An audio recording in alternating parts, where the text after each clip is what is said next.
The holographic projection flickered in the center of the Galactic Council chamber, displaying Earth's blue marble suspended in the void.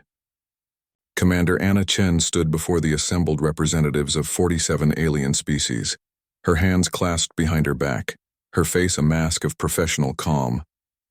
Beside her, Lieutenant Jackson Reed maintained an equally neutral expression, though his jaw tightened imperceptibly as the Krolovian ambassador slammed 3 of his 4 appendages against the podium. The humans have violated Protocol 17. Ambassador Therok's translator rendered his clicking speech into Standard Galactic. They have interfered with a Grade 2 civilization. The penalty is clear: immediate military subjugation and technological regression. Anna allowed herself a slight tilt of her head. Ambassador, we provided medical supplies to stop a plague.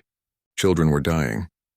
The law makes no exceptions, High Counselor Vexeran interjected, her crystalline form refracting the chamber's ambient light into rainbow patterns. Humanity joined the Galactic Council only 30 cycles ago. You agreed to abide by our laws that have maintained peace for 10,000 years. Jackson leaned toward Anna, his voice barely a whisper. Commander, perhaps we should— No, Anna said quietly. Let them finish. The vote was swift and unanimous. 47 species against 1.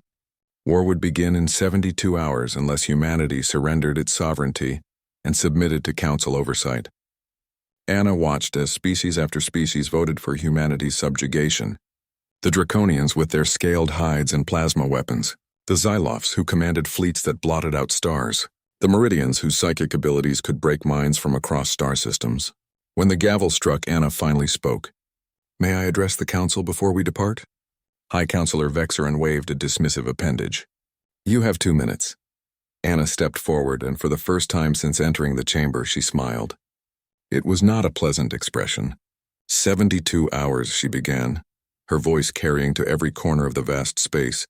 That's actually more time than we need. You see, we've known this moment would come. Not specifically this incident, but something like it. Humanity has studied your species, your histories, your capabilities. We've prepared. Therok's mandibles clicked in what the translator rendered as laughter. You've prepared? Humans possess no psychic abilities. Your weapons are primitive. Your ships are slow. What could you possibly— We've been holding back. Jackson interrupted, stepping forward to stand beside Anna. His voice was steady, almost apologetic. For 30 years we've been restraining ourselves, playing by your rules, pretending to be something we're not. The chamber erupted in derisive sounds across dozens of species' vocal ranges. Anna waited for the noise to subside, then continued.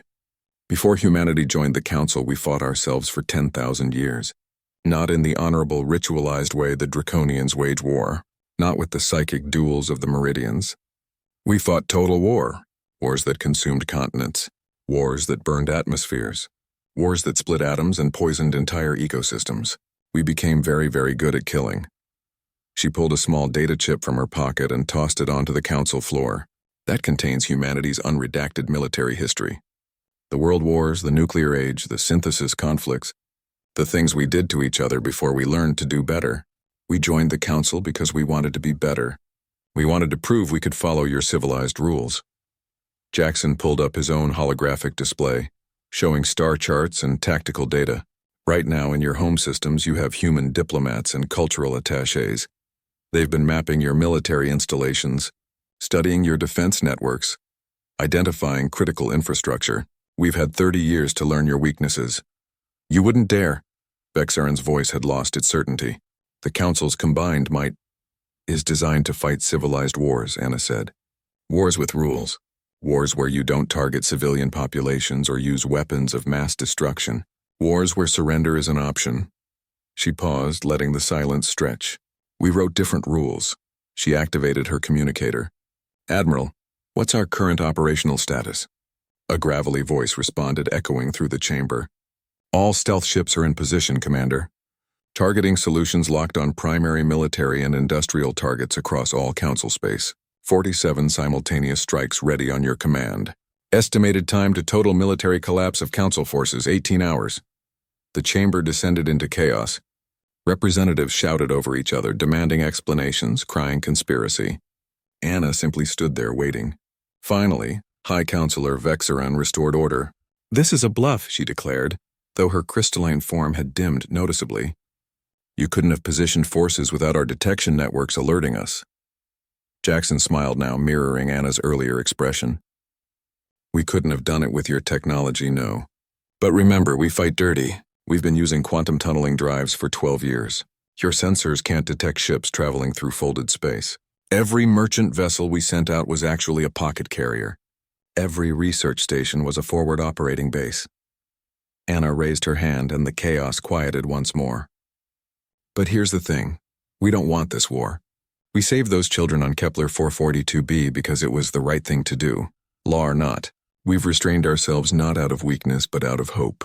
Hope that your laws could evolve. Hope that mercy could be codified. She looked around the chamber, meeting the eyes or eye analogs of dozens of species. You have 72 hours to decide. Amend Protocol 17 to allow humanitarian intervention. Add flexibility to your laws. Or learn why humanity spent 10,000 years trying to stop being what we're very, very good at being. And if we refuse? Therok's voice was barely audible. Anna's expression softened. Then you'll discover what we've known all along. That the scariest thing about humanity isn't our weapons or our tactics. It's that we tried so hard to be better, and you forced us back into being what we were. Jackson added quietly, We've been merciful for 30 years. Don't make us remember what we were like before we learned mercy. The council chamber fell silent. The hologram of Earth continued spinning in the center of the room, blue and beautiful and utterly terrifying. High Counselor Vexeron's voice was steady when she finally spoke. The council will reconsider the vote. Ambassador Chen, Lieutenant Reed, you may return to your vessel. As they walked out of the chamber, Jackson whispered, Think they'll change the law? Anna glanced back at the assembled council, seeing fear in forms she'd learned to read over 3 decades. They will, because now they know the truth. Humanity didn't join the council because we needed protection. We joined because the galaxy needed protection from us. The doors closed behind them, and somewhere in the vast darkness of space, 47 fleets quietly stood down from positions they'd never known they were in.